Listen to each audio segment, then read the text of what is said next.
Welcome to Morex. Batan ngomongkeun batur, mending ngomongkeun Forex. Pak Herman, kumaha damang? Alhamdulillah, bagus. Sampai ya. Siap. Kita ngobrol santai aja Pak Herman tentang Pak Herman batan Forex ya. Ya. Jadi kemarin sempat bisa satu sampai bisa dua sama Pak Herman. Oke, Pak Herman udah berapa lama di Forex? Untuk mengenal bisnis trading ya, saya dulu bukan trading di forex sih, Iya. lebih di indeksnya. Saya dari tahun 2007. Nah, bedanya indeks dengan Forex apa tuh? Hanya produknya aja sih sebenarnya. Cuma kalau indeks kan lebih ke indikator ekonominya ya, di suatu negara. Kalau forex kan mata uangnya. Sistemnya tetap beda atau masih sama? Sama semuanya. Untuk trading semua sama. Cuma kan orang mau trading di forex atau di indeks tergantung yang memfasilitasi provider itu sendiri ada atau enggak biasanya. Sebelum di indeks atau dari awal di indeks? Ya, saya sebelumnya sih bukan di Dimex ya, tapi ada di perusahaan lain. Saya dari tahun 2007 ya banyak faktornya ya, kalau saya bilang kalau untuk di broker ya tergantung kenyamanan kita sih sebenarnya. Apalagi sekarang saya berawal dari sebagai sales marketing, tapi untuk sekarang lebih ke sales dan trader juga sih sebenarnya kalau sekarang. Tapi waktu dulu nih ketika menjadi sales, memang jadi trader juga. Untuk awal saya pure di sales, tapi selama satu tahun saya baru ke trader. Dalam artian saya terjun langsung dengan biaya saya sendiri sih sebenarnya kalau trading dengan uang tabungan pribadi. Di hasilnya pasti nanyain hasil nih saya. Kalau dirasa hasil sih untuk awal-awal saya jujur masih terseok-seok. Kalau untuk di tahun 2000 saya pertama mengenal bisnis trading kan 2007 ya. 2009 baru saya mau coba dengan uang pribadi gitu. Nah 2009 sampai 2012 itu benar-benar ya, karena mungkin saya analisa atau misalkan dengan metode yang saya pakai itu saya belum benar-benar yang yang saya bilang untuk gainnya itu sendiri belum dapat gitu, makanya sering terseok-seok ya, jadi ya sampai rugi juga gitu sebenarnya. Akumulasi rugi saat itu berapa bisa disebutkan? Kalau dirasa berapanya sih, kalau menurut saya sih hitungan pribadi cukup lumayan besar juga sih saya rasa gitu, karena saya ngumpulin juga nggak lama gitu, tapi ya saya di trading selama 3 tahun itu ya dirasanya ya cukup rugi. Selama 3 tahun ya adalah sekitar 8.200 dolaran. 8.200 saat itu rupiah terhadap dolar berapa? Saya masuk rupiah masih di 10.000. Itu floating, saat floating rate atau bisa? Fixed rate saja, fixed rate-nya masih $1 10.000 tetap 82 juta rupiah selama 3 tahun. kurang lebihnya sih Wah, luar biasa. Tapi sekarang misalnya setelah 3 tahun itu, mungkin setelah 3 tahun rugi lah, istilahnya rugi besar, udah keganti berarti. Alhamdulillah, karena gini ya, saya berbicara untuk awal-awal saya belum nemuin yang namanya teknik simple secara seperti apa sih cara tradingnya gitu. Nah untuk awal-awal saya pun belajar mengenal yang namanya komunitas trading, terus saya belajar juga di YouTube channel apapun yang mengenai edukasi tentang forex ataupun simpelnya ya saya pun pengen nyari wawasan juga gitu, nama-nama ilmu gitu. Ya alhamdulillah 2016 lah saya bilang 2016 udah mulai merasakan yang namanya oh cara tekniknya seperti ini simpelnya gitu. Udah punya passion lah Ada gaya. passion gayanya, jadi secara aturan ya saya menemukan yang namanya tekniknya sih sebenarnya untuk kliknya, untuk cara masuk entry pasar itu seperti apa. Berarti selama 13 tahun kurang lebih berapa broker yang Pak Herman masukin? Kalau berbicara broker, saya sih orangnya nggak mau apa ya, kalau misalkan saya menemui yang namanya broker itu pengen yang namanya kenyamanan. Yang pertama kenyamanan buat diri saya pribadi, dan misalnya kalau saya sebagai sales atau misalkan sebagai marketing itu ya tentunya ke member itu sendiri gitu. Iya. Nah ya saya pun mencari kenyamanan buat member juga gitu. Saya mungkin kurang lebih tapi saya lebih ke untuk di Bandung ya, mungkin kalau di Bandung sendiri dari 2007 sampai 2000 sekarang tuh di Dimex berarti yang keempatnya Pak. Jadi yang keempatnya kalau saya. Siap. Berarti apa perbedaan yang Pak Herman rasakan ketika di broker A, B, C, sekarang terakhir di Unimax? Perbedaan sih pasti ada setiap broker ya, mulai dari pertama dari penarikan dananya ataupun misalkan dari setiap kita entry ke pasar itu seperti apa, pasti ngerasain yang namanya server juga gitu. Server dari mulai MT4 sampai E-Trade ataupun misalkan MT4 5, MT5 gitu, itu pasti beda gitu dari servernya sendiri gitu. Sekarang kliknya kayak gimana itu pasti beda. Nah pasti banyak faktor juga sih sebenarnya. Nah cuman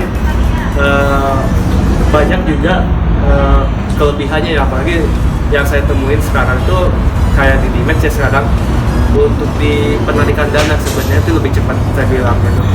Sampai prosesnya sih nasabah saya pribadi juga gitu bilang bahwa penarikan di Dimex itu benar-benar saya acungin jempol sampai kalau misalkan punya 4 ya 4-4-nya gitu kata dia sih seperti itu. Jadi saya sempat withdrawal tuh kemarin nasabah pribadi juga sampai 1M ya, 1M. Orang di perusahaan lain itu bisa ditunda-tunda kalau 1M. Iya. Tapi kalau di sini 10 menit mau berapapun dikeluarkan. Berarti saya kira nih ya, ketika oke lah hitungan belasan juta, puluhan juta masih bisa di bawah setengah jam atau sejam, di bawah sejam. Tapi ini 1M, saya kira ini pasti mikirnya udah 3 hari lah minimal gitu ya. Ya itu kalau di tempat lain mungkin dari jam 8 ya sampai jam 11 siang. Ya. Proses penarikan dana paling telat jam 2 jam 3 tuh baru keluar ke rekening. Tapi kalau saya di atas jam 11 baru paling besoknya. Nah kalau di Dimex saya lihat fasilitas ya dari jam 8 prosesnya dari sampai jam 5 selama proses itu mau dikeluarkan hari itu dikeluarkan juga gitu, jadi hanya 10 menitan. Kemarin 1M 10 menit juga. 10 menit. Gila. Makanya nasabah tuh member saya pribadi juga ya benar-benar itu angkat jempol juga sih sebenarnya. Itu fasilitas sih sebenarnya. Karena yang dilihat tuh ya kita proses profit ya harus dibayar juga gitu.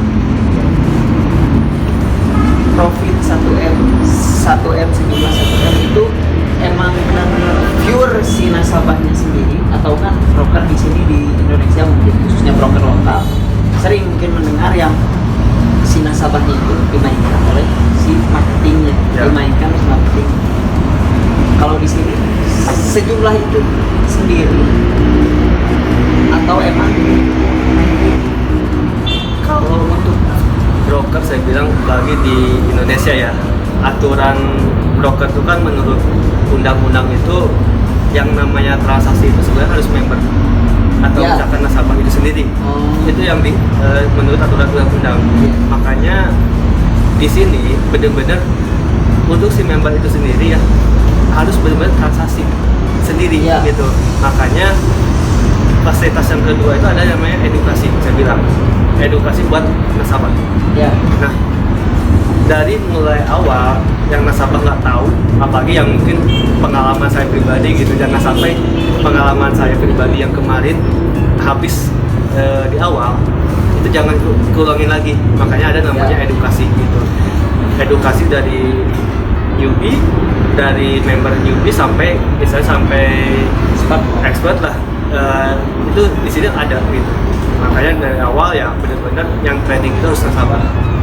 Jangan sampai si sales itu jangan yang kebujuk rayu sama marketing lah saya bilang gitu. Makanya benar-benar nasabah itu yang trading. Berarti yang manfaat itu masuk ke Ya saya rasa itu tadi fasilitas sih sebenarnya saya bilang gitu. Saya bertahan untuk di sebuah perusahaan itu lihat fasilitas dulu. Fasilitas buat member sebenarnya. Lihat dulu seperti apa gitu. Yang pertama ya tentunya dari penarikan dana, edukasinya juga harus perlu gitu. Karena setiap nasabah pun saya perlu edukasinya juga. Saya pun ya sama gitu. Perlu juga gitu edukasi juga. Jadi upgrade minimal gitu. Jadi perkembangan market seperti apa, upgrade terus setiap hari. masuk ke si member ini atau si trader ketika kita melakukan apa namanya trading harus alatnya itu banyak monitor atau satu aja cukup gimana? Kalau sebagai trader ya saya bilang kalau banyak monitor itu kita bilang passion sih sebenarnya passion karena gini kalau kita banyak monitor juga kalau misalkan kita nggak ada pengetahuan mengenai ilmu trading ya percuma juga gitu. Ya. Kalau misalkan kita dengan satu monitor atau software apapun kalau misalkan kita punya kemampuan untuk secara transaksi Ya. udah cukup saya rasa gitu. Apalagi ya saya pribadi untuk sekarang sebagai salesman atau misalkan sebagai trader ya mau nggak mau saya pun harus istilahnya harus punya pendapatan juga tiap harinya gitu. Dengan teknik simpel seperti apa setiap hari saya dapat udah cukup menurut saya seperti itu. Kalau di Binex sendiri nih, semisal saya mau masuk ke Binex, berapa sih minimal yang harus saya keluarkan untuk modal awal ini? Tergantung ini ya sebenarnya kalau untuk di Binex sendiri kalau kita bicara ideal untuk transaksi sebenarnya minimal kita di angka 100 juta itu udah menurut saya sih ketahanan dana udah cukup karena bicara yang namanya bisnis transaksi apalagi di perdagangan seperti ini kita harus bicara ketahanan dananya transaksinya seperti apa. Nah dengan 100 juta itu 100 juta kita transaksi itu nggak semuanya tapi kita yang transaksi kita dengan manajemen yang kita pakai seperti apa jadi manage resikonya dulu minimal. Nah untuk idealnya kita di atas 100 juta. Kenapa 100 juta? Ya tadi ketahanan dana kita bicara. Saya pun dulu pernah trading ya untuk pertama modal di awal ada yang minimal yang kecil. Yang pertama saya di $1.000. Ya saya rasa sih untuk saya mungkin dengan pengalaman saya pribadi untuk resiko pun masih lebih besar ya sama kayak kita kalau misalkan kita jalan-jalan ke Jakarta atau misalkan ke pariwisata lah dengan kita bawa uang 100.000 sama 1 juta masih beda betul nggak?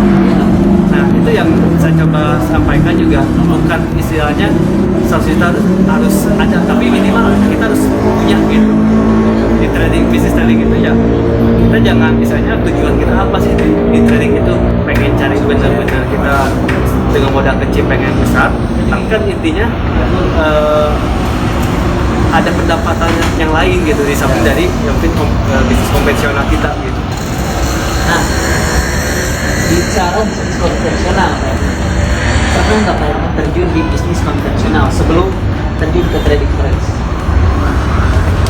Selama ini sih saya belum untuk konvensional sih belum pernah ya karena saya berprinsipnya sih untuk sekarang masih trading itu ya buat pendapatan saya sendiri sekarang gitu. Apalagi yang mungkin kemarin kayak kasus kemarin ada virus corona ya, sampai sekarang masih ada sebenarnya. Cuma kan kalau kita bicara bisnis konvensional, di bisnis kemarin ada virus corona, orang kebanyakan pasti pendapatan menurun. Iya. Nah, di trading kita bisa transaksi kapan aja tanpa ada istilahnya berita yang istilahnya mau apapun, tetap pendapatan kita kan mengalir. Itu sebenarnya lebih ke ya mungkin kalau untuk sekarang saya lebih fokusnya di trading dulu sih sebenarnya. Kalau untuk konvensional mungkin nanti next ke depannya rencana pun ada gitu, tapi untuk ke depan sekarang lebih ke tradingnya dulu sih sebenarnya.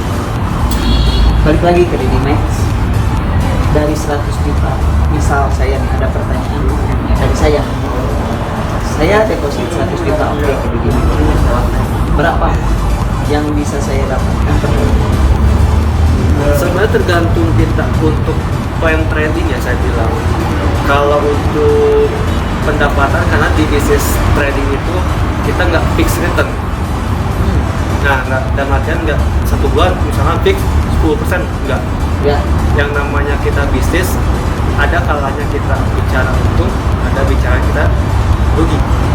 Nah, tinggal kita memanage ruginya itu sendiri sebenarnya. Kalau misalkan kita bisa manage kerugian, otomatis kerugian itu diperkecil tapi gainnya diperbesar.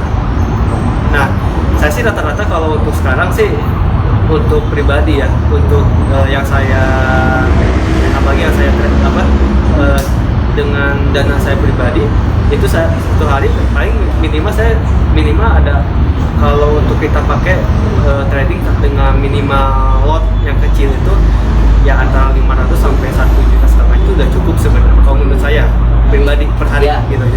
Jadi tergantung kita cara planningnya untuk transaksi seperti apa sebenarnya dulu. Jadi kalau misalkan dirasa 1 juta cukup satu hari ya udah cukup. Misalnya satu bulan minimal 10% juga udah cukup kalau menurut ukuran saya pribadi gitu. Karena saya pun ya jujur untuk sekarang lebih lebihnya aja sih sebenarnya, karena kemarin saya udah yang kemarin udah alhamdulillah udah balik lagi sih sebenarnya kalau sekarang. Ya pastilah udah dari 3 tahun pengalaman buruk 3 tahun. Ya itu benar-benar pengalaman yang saya rasa harus benar-benar dihilangkan juga sih sebenarnya. Karena kita bicara psikologi sih, karena kalau kita trading itu pengen menggebu-gebu terus tiap hari pengen transaksi pasti ada resiko. Iya. Terus ini sebelum kita terakhir ya, kita tanggapi orang trader di luar sana yang memang rugi besar dan dia kapok dan menjudge trading forex ini adalah paradigmanya negatif. Tanggapan Pak Herman gimana? Balik lagi sebenarnya kalau prinsip saya tuh ya tadi saya bilang, kalau saya dulu 2009 3 tahun itu 2012 uang itu habis saya untuk tabungan saya gitu. Saya berprinsipnya kalau misalkan uang itu saya habis dari market, ya saya pun harus balik lagi dari market itu. Gimana caranya ya? Saya harus menemuin yang namanya pola gitu, pola untuk transaksi seperti apa gitu. Nah, alhamdulillah saya 2016 baru dapat yang namanya sistem trading yang benar-benar yang menurut saya ideal gitu buat saya pribadi gitu. Makanya ya mungkin kalau di luar sana masih berprinsip bahwa negatif, paradigma masyarakat masih negatif di bisnis itu, ya baik lagi tergantung kitanya sih sebenarnya. Kalau misalkan di luar sana masih banyak yang negatifnya, toh istilahnya masih banyak orang yang sukses juga gitu di bisnis ini gitu. Makanya ya baik lagi tentang tujuan kita untuk investasi itu apa sebenarnya. Jadi baik lagi seperti itu Trading for living. Ya. Apakah Pak Herman sudah merasakan itu? Untuk sekarang sih, untuk yang namanya manusia ya saya bilang gitu. Ya. Yang namanya manusia nggak ada titik puasnya sih. Saya pengen terus benar-benar mencari yang menurut saya sih, saya pernah sempat di titik jenuh juga sih sebenarnya. Sempat 1 tahun saya vakum juga di bisnis trading, tapi saya kenapa baik lagi ke bisnis trading. Jadi, makanya ya untuk sekarang trading itu benar-benar modal awal saya sih sekarang. Nah, ketika saya seorang yang nggak tahu apa-apa, saya nggak tahu, anggap aja nggak tahu apa-apa dan emang benar ya, nggak tahu apa-apa tentang trading forex. Saya punya modal, saya tertarik, tapi saya nggak bisa apa-apa. Apa yang harus saya lakukan? Nah, kalau kebetulan saya di sini ya, apalagi di perusahaan broker di PT Didi Bank itu ada fasilitas untuk edukasi buat member yang tentunya dari awal yang benar-benar yang newbie benar-benar nggak tahu apa itu forex bisa datang ke sini, bisa ke kantor ke PT Didi Max yang di Jalan Garuda nomor 88. Dari awal itu dijelasin apa itu forex, apa itu yang namanya trading, gimana sistemnya seperti apa, itu benar-benar detail dari awal. Ya. Jadi kita pun tahu gitu, oh bahwa trading itu benar-benar menguntungkan gitu. Bukan misalnya kalau saya awal mungkin nggak tahu kenapa bisa loss, ya karena kan ilmu saya kurang. Gitu. Iya, iya. Terus gini, ketika saya oke lah, saya udah belajar gitu, tapi tetap susah. Apa yang dilakukan Pak Herman ketika saya, Pak Herman misalnya, udahlah, ini udah saya nyerah Pak Herman, oke sama Pak Herman saya tahu hasil. Apa yang dilakukan di PT Didi? Untuk sekarang, ya itu di PT Didi Bank itu sekarang kan kita benar-benar yang trading itu harus nasabah sebenarnya, member gitu. Jadi simpelnya ini, jadi kalaupun misalkan kita nggak ada waktu, misalkan untuk transaksi, ya mau malam, karena kan kita untuk jam transaksi dari pagi sampai malam ya untuk transaksi. Misalkan seminggu pun udah cukup menurut saya, tapi lihat dulu plan kita seperti apa, mau kita harian atau misalkan kita jangka panjang long term atau seperti apa gitu cara transaksinya gimana ya. Itu karena kan kita di sini ada kelas juga ya, kelas edukasi baik secara kalau di sini kan kita ada VIP di Dimex-nya ya sama GoFX ya, kelas GoFX-nya sendiri gitu. Itu kalau GoFX juga tinggal kita cuman follow sama masuk channel ataupun misalkan yang mentor lain juga, yang mentor yang lain juga itu ada sinyal langsung gitu. Jadi kita tinggal follow aja, tinggal pasang SL take profit, udah kita misalnya mau kerja di luaran sana juga udah cukup gitu. Jadi kita udah ada batasan juga, atas bawah juga dibatasin gitu. Ya, ya. Tapi kalau misalnya ini balik lagi ke saya udah pokoknya saya udah malas. Pak Herman ini udah saya masih pakai. Saya tinggal cari skill trading halal nggak di sini? Kalau di sini haram saya bilang, karena yang namanya trading ya tadi baik lagi benar-benar nasabah yang mengelola gitu. Kita hanya sebagai fasilitas aja. Kalau misalnya memang karena angka masuk, misalnya uang masuk ke perusahaan, tapi seperti itu tetap ditolak. Ya ditolak tetap, karena nggak boleh. Artinya gini, kita tetap yang namanya pelayanan ya saya bilang gitu, pelayanan nasabah untuk member gitu benar-benar itu nomor satu. Ya apalagi ya tadi kita kan nggak mau yang namanya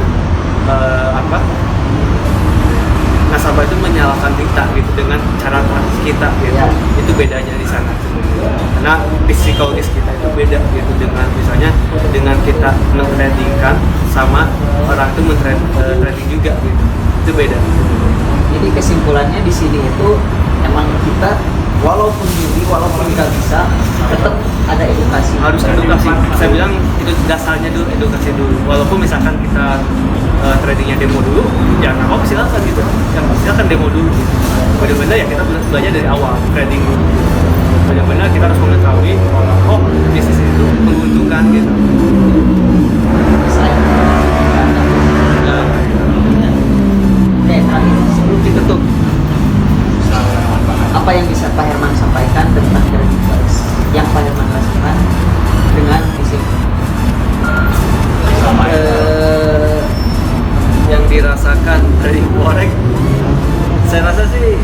banyak ya, kalau ya tentunya sih menegangkan saya bilang gitu. Yang kalau orang awam pasti awal-awal menegangkan, tapi kalau kita punya plan trading, cara transisinya santai aja sih sebenarnya. Jangan misalnya ya tadi saya bilang trading itu jangan diburu-buru, jangan diburu-buru, jangan di apa merasa bahwa satu hari itu benar-benar harus profit, enggak, jangan. Tapi kita benar-benar ya minimal mapping dulu untuk pasarnya seperti apa, kalau ada momen baru masuk. Itu sebenarnya kalau kita trading. Jadi jangan asal masuk juga, kalau nggak ada momen ya ngapain kita harus masuk. Iya, jadi kesimpulannya di itu tidak menyarankan kita untuk seorang nasabah dimainkan oleh marketingnya atau mentornya, tapi dengan cara diberi edukasi, silahkan diberikan sinyal, silahkan. Ya betul seperti itu. Jadi ya itu fasilitas juga sih sebenarnya ya tadi di Dimex. Saya rasa sih untuk perbandingan dengan saya dari awal ya, dari mengenal yang namanya broker, apalagi ya di Bandung ini ya, banyak istilahnya yang tentunya perbedaan kelebihan fasilitas juga sih buat member sama nasabah yang saya bilang itu dari mulai dari penarikan dana, edukasinya itu benar-benar beda gitu saya rasa gitu. Nomor satu ya saya bilang sih Digibank masih di atas lah saya bilang. Satu kata untuk Digibank Digibank saya rasa sih satu kata ya. Kalau satu kata Digibank terbaik saya bilang. Oke, balik lagi di Ngorex, ngomongin batur mending ngomongin Ngorex. Hatur nuhun Pak Herman. Sami-sami.